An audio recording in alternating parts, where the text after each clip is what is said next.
Okay mga kabayan, magandang hapon. Super Mario Travels, Western Perth, Australia. So mga kabayan, maraming salamat po uli sa pagtangkilik ng ating mga video at pag-share ng ating mga video. At sana po ay makatulong sa inyo ito ng malaki. Lalong-lalo po doon sa mga baguhan pa lang na uusbong, ngayong mga bagong henerasyon. Magagamit po ninyo ito ng malaki. So mga kabayan, shoutout po sa inyo lahat. At muli, maraming salamat po sa pagtangkilik na ating mga video.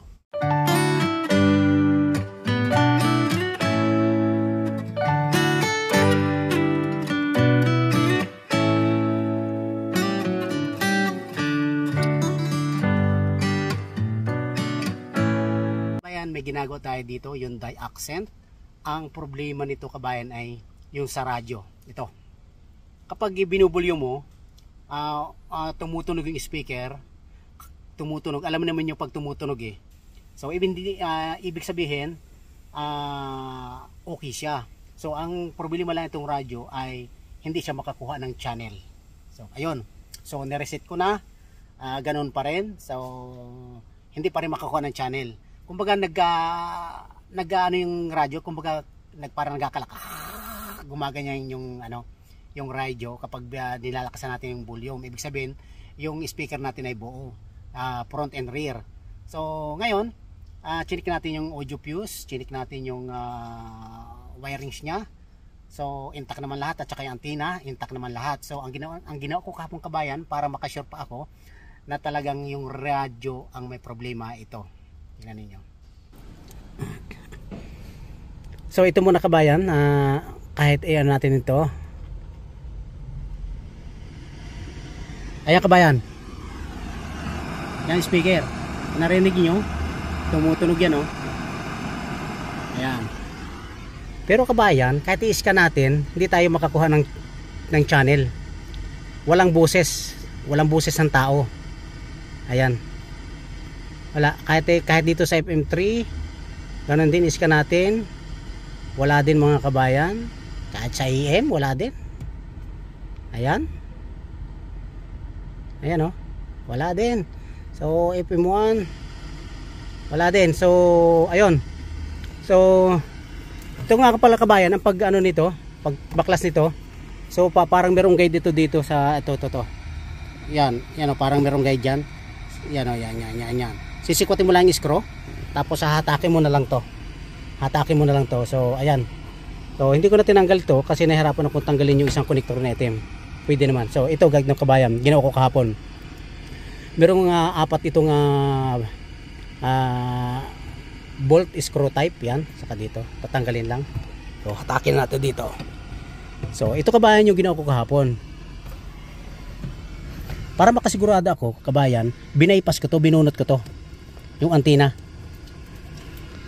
Binunot yung antenna pagkatapos nagbalot ako ng wire.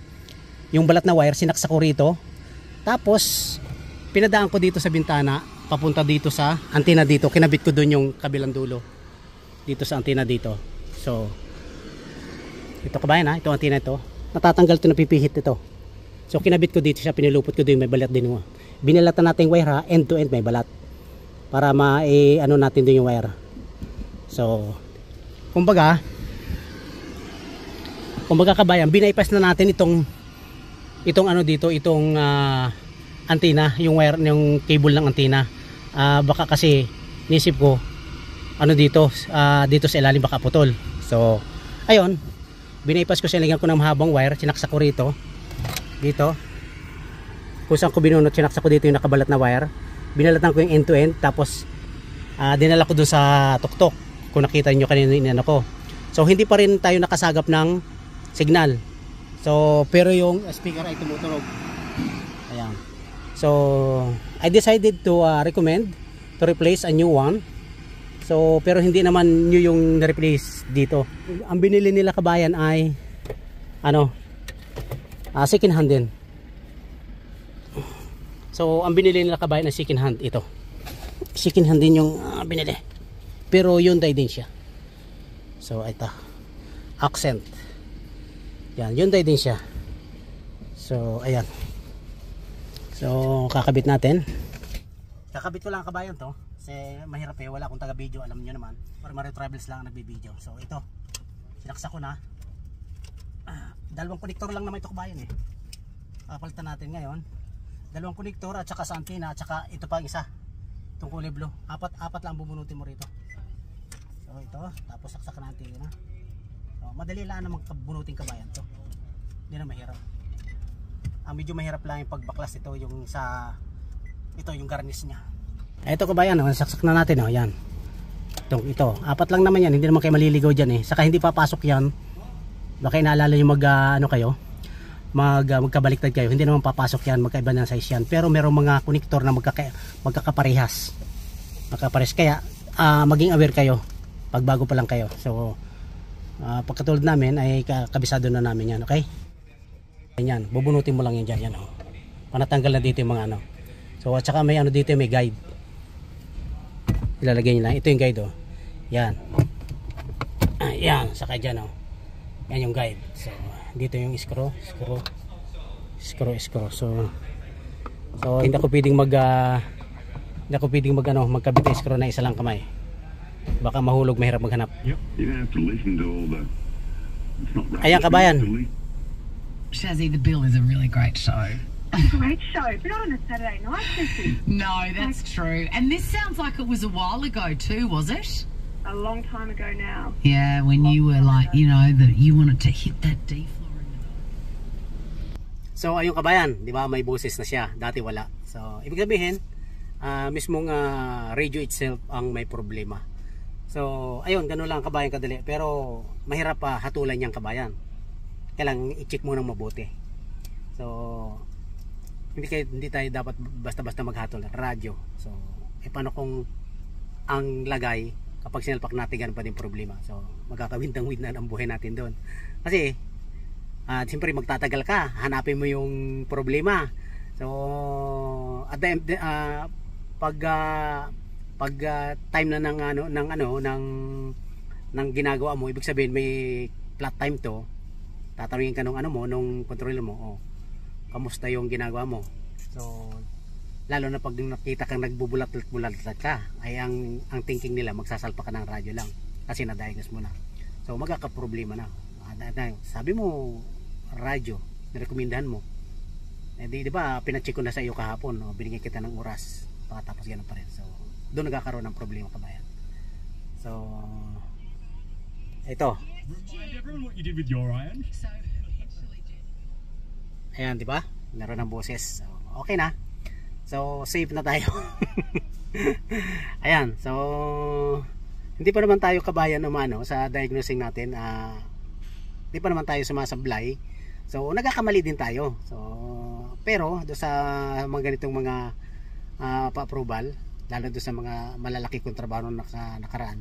So hindi pa naman tayo sumasablay. Ayun kabayan, kumuha lang tayo ng pang thumbnail, kaya inano ko yung video, pinost ko muna. So, nakabit na natin, tama. Ayan. Sa pagkabit nito kabayan, siguro nila nyo nakapasok na yung nakaabang na yung mga clip. Kasi pag pinukpok itong kamera, kasi pag yung mga clip niyang kabayan at hindi nakasakto doon sa butas, ganyan. Nakasakto, kapag tinulak mo ng kamayan, ay dito yan, mapuputol yung mga clip niyan. Yan. Kailangan nakasakto para pag tinulak mo, diretso siya.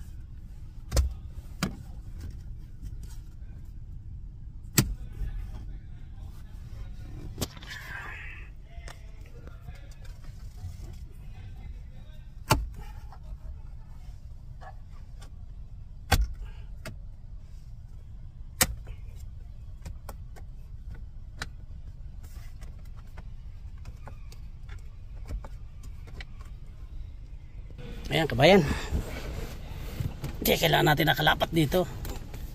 Dito lang kabayan sa sikwatin yan, may guide dyan. Sikwat lang, pag umangat na to, unti-unting sikwatin pa ganyan. May tin-screw tayo, ganyan. Dandahan lang kayo kabayan kasi ito, madali ito. Kaya kapag nakaangat ng konti, doon sa may nakaangat, ganyan. Ganyan, saka dito sa kabila. Ganon din. Hanggang umangat na sila, okay? Madali lang ito, kaso hindi basta-basta nagbabaklas din ng ganito kasi once na magkamali ka rito, nabasag mga clip niyan, hindi kakapit yan, nakaangat yan. Yan. So ayun, One lucky person at a time. Han, great taste, low carb. How good. Ayun kabayan, okay na, di ba? Okay, maraming salamat mga kabayan sa inyong panonood. Hanggang sa muli, this Super Mario Travels. Please subscribe and hit on that notification bell for more updates kay Super Mario Travels. Okay, maraming salamat. Once again, Super Mario Travels, Western Perth, Australia. Bye-bye.